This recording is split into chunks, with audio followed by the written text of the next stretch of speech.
What's up, guys? Welcome back to the channel. Welcome to another video.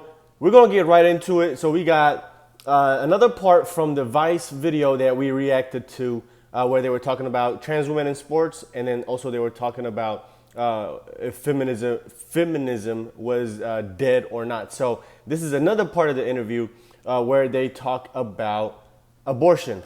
And I broke it up into different topics for you guys, so these videos won't be super long. But we're gonna watch what these ladies have to say, and then we'll react to it as we get along. And see you guys at the end. How many of you would identify as pro-choice? Let's do a show of hands for pro-choice.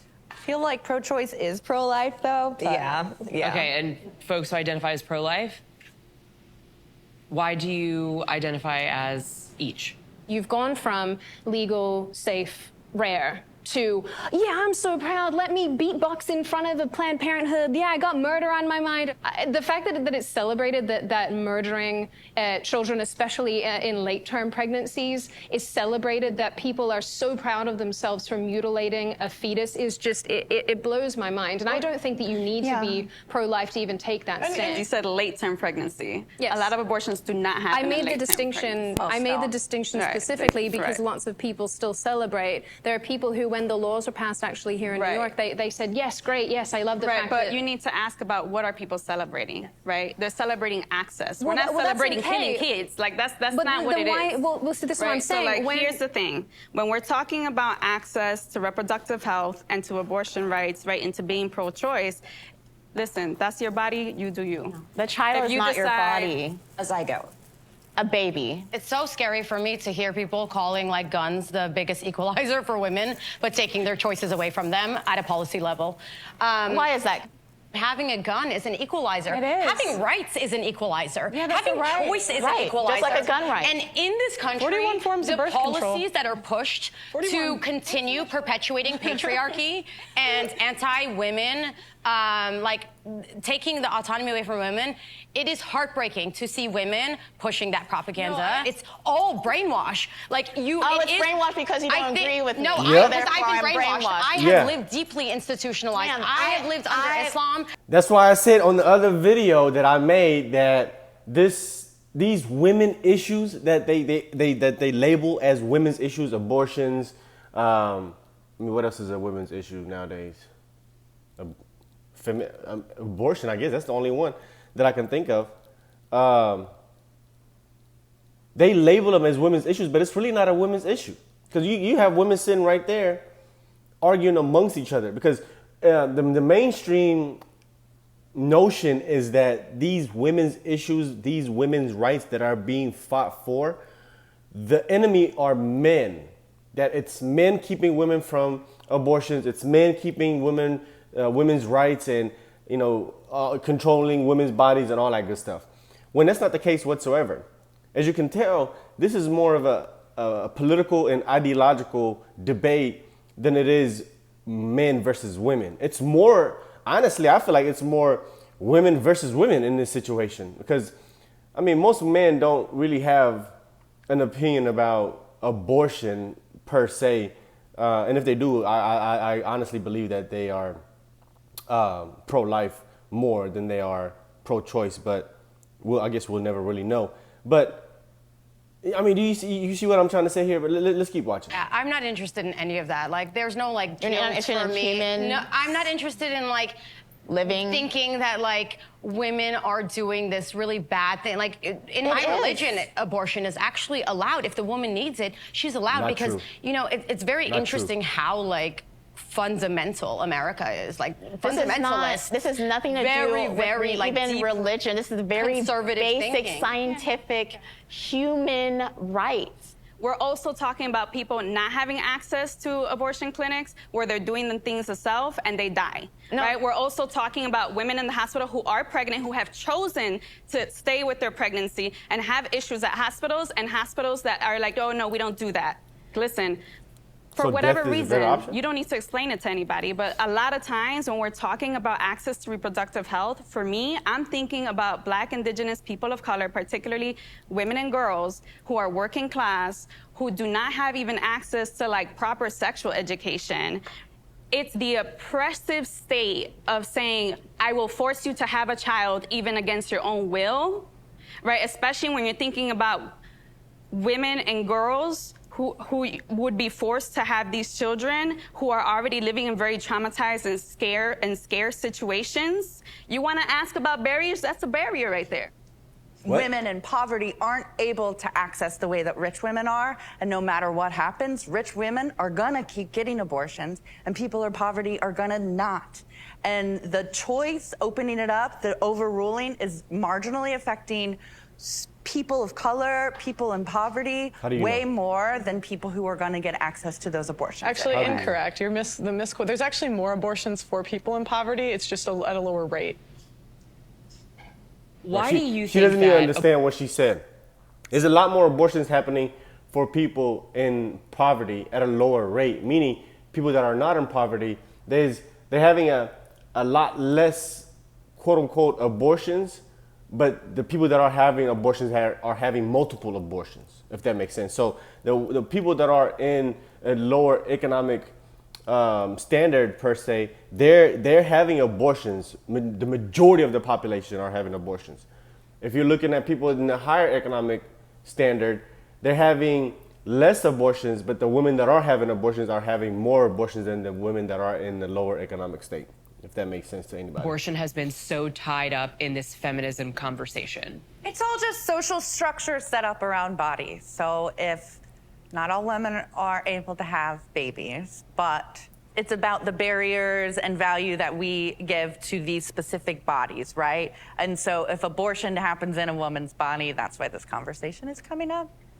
Yeah. Can I ask you a question? Sure. You said that not all women are able to have babies or pregnancies. Are you saying, meaning like an infertility issue? A number of reasons. There's all kinds of reasons that not all women are having babies. Pearl, I saw your hand up. Yeah. I think women want to sleep around and not have any consequence for it.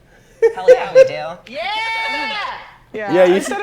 He said, hell yeah, we do, bro. Shut up, man. You are not a woman, bro. Shut up. Of course, men want to sleep around with no consequences. That's your man side of the brain thinking that way. Come on, bro. Shut up, please. You know, taking personal accountability and being on birth control, they just want to like do whatever they want. You say this like it's a bad thing. Yeah. It almost sounds like you said. Can I also ask, do you have any care to empower women, or is disempowering women part of your like steez? To see this as shame, insult, guilt, need to be right. Okay. Why is it empowering to sleep around? No, what I'm saying is like, I feel like you do like take, like the way you speak on women is very sort of like, women just don't want to do this. Women just don't have this. Women just wanted this. Maybe I should and I wonder why you have so much like hatred towards women. I don't hate women. Where does that root in? It sounds like you do.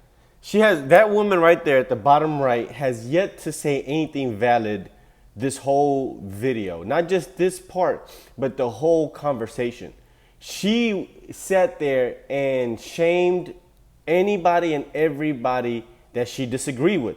Just like you just noticed right now, she's shaming Pearl for her opinions. And then earlier you noticed that she was shaming the other black woman that's sitting right there two seats down by saying that she's brainwashed because she doesn't agree with what she's saying. And that's the problem with the left, man. They always, since their ideology doesn't hold no weight in reality, they always resort to shaming, insulting, and guilting you into submission. And when it doesn't work with people like Pearl, people like me, people like, you know, most of the people in the conservative space, they start yelling, start belittling, ad hominems, and so on and so forth. So that's all this woman has been doing this whole time, and she's just so annoying. I am a woman. I doesn't mean you don't have I could be black and still be internalized racism. Exactly. I'm saying Racism. specific things that you're saying. Where does she? What is wrong with these people? She just called Pearl racist, basically. And this whole conversation, this whole video, this whole thing from Vice, 40-something minutes of it, there was barely any discussions of race that was brought up. So how is she sitting there calling Pearl out on racism when she has yet to say anything about race this whole time. These people are just emotional, man. They're so emotional. They can't think logically whatsoever. I have yet to come across any true liberal that thinks with a logical base. It's all emotional. Like, women don't want to work, women don't want to this, women want to sleep around. Where did you learn these belief systems from? Because, okay, the question was, why does abortion keep getting brought up? 40% of women that have had abortions have had 2 or more. 40%. Good for them. So what does that say to me? That means you're good using for it as them. a form of birth? What do you mean good for them? Why is this so empowering? Why? What? I don't even know what to say. What do you mean good for them? Do you not realize how traumatic it is to have an abortion? Have you actually sat there and talked with somebody that had an abortion? Do you know the traumatic emotional toll that it takes for them years down the line? Years down the line. What do you mean good for them? I wish they had pointed that out and made that woman explain what is so good about abortion. What is so good about that? There is no positive ending. There's a dead child at the end of it, and there's a traumatized mother at the end of it. What good does it do? Unless you are an evil spirit, this is what I believe, honestly, that was sent down here to destroy humanity, there is no other justification for you to empower the killing of unborn babies and telling people good for them because they had multiple abortions. That is the only logical explanation. You are an agent of the devil. You are sent here for destruction. That's all that you're sent to do. Period. Birth control, and they don't track the 60%. What kind of abortion? Can you let me finish? They don't track the 60% to say who in the future has abortion. So to me, it's like, why are they dying so hard for abortion? They want to sleep around with no consequences, even though you have 41 forms of birth control. Who does that benefit? I don't think that benefits women. I think actually that benefits men because it means that men can have sex with you without consequence. It means that you can sleep with whoever you feel like. Great, but there are consequences because women are the ones who get pregnant and carry babies and give birth. It's a very binary version of sex. Yes, because sex is binary. But please let me finish my point. Oh, God. It's tricking women into thinking that aborting a pregnancy, terminating a pregnancy is something to be celebrated, when in reality, for a lot of women, especially those who are doing it under duress, say that they've been raped, or in the small circumstances where something really traumatic has happened to them. Small. That's a medical decision, or say that they're miscarrying and then they have to have an assisted termination. That's a medical procedure. It's not a celebration of, oh, look at the. The idea, the sort of like moral setting of that it needs to be rare is, I think the delineation between that's a medical abortion and that's like a fun abortion is really interesting because they're all medical. It's all a medical procedure. No, it's not. And so no matter. It's not. It is. You cannot put those two in the same category. You cannot put a woman that has a dying fetus inside of her, or or she's dying herself, or the fetus is no longer viable. That is not the same category as somebody that just wants to have an abortion because it's inconvenient. That is not the same thing. How do you equate the two? Just because you went and slept around with somebody and got pregnant and regretted it and you want to have an abortion, it's not the same thing as if you have an unviable fetus inside of you that's already dying, or that's already dead, or that's ill, or that's making you ill, or killing you. That's not the same thing. How are you stupid? This is what I'm saying about these people, man. Their logic makes no sense. So when they spew out stuff like this, it's all to perpetuate evil and destruction, because there's no logical base. There is no productivity that comes from this line of thinking. None. It does not achieve any greater good for you as an individual or for humanity as a whole. So no, that's not the same thing. You sitting there say they're all medical treatments. No, it's not. No, it's not. No, it is not. No, it's not. What you're doing, going in there and getting it, like it's not like, oh, you're only allowed 2. It's just like you should just be able to get a medical procedure done when it's something that you need done. We shouldn't be desensitized to taking someone's life. That should never be an empowering factor for a woman. I definitely agree in that, like, there should be no absolute thing any woman should do. There should not be an absolute response to incest or rape or any of these things. Every woman should have the choice of if they want to or not want to carry that child, whether it is having fun, getting raped, incest, whatever it is. It is. I don't glorify and glamorize abortion. I think it's a very traumatic thing. I doubt that if somebody has to do, like, if they have to do it, they'll do it. I don't think that people are like, you know, doing like have 6, get the 7th free and having fun with it. And I think that like glamorization and glorification of any side is not okay. Did the Dobbs decision make anybody here sort of rethink abortion access, reproductive health care? It's anti-woman, right? It's it does not center people to have that voice for themselves and their own decisions. If that's the case, then pro-choice is anti-child. You are anti-child, you are anti-children, you are anti-kids. See, there's another side of that too. See, if you're gonna label us who are against abortion as anti-women, I'm going to label you as anti-child, anti-children. You hate kids. Just like you're going to say, I hate women because I don't want abortion legalized. I'm going to say you hate children because you want abortion legalized. How about that? How about that? See, how about we stop with the labels and with the shaming and with the hate and all that and actually get to a productive conversation? Because you labeling me as something and me just labeling you back as something does not move this conversation further along. Decisions, right? It is a barrier, right? It's If we giving wanna put it more. that It's way. giving more agency to women because it's moving it back to the state level. So locally, But why would the state have locally, the ability women to tell me what to do? Locally, Because it the doesn't women. Because, see, you're an idiot. Because the state is this is a representative democracy. You see, you elect your representatives in your district based on your beliefs. So, if you live in an area where you've voted in a person that believes in what you believe in, you're gonna get what you want. See, the federal government, the law that they had was encompassing all of the states, meaning it wasn't representing me as an individual. So that's why you should be excited about that, because you can actually have a voice.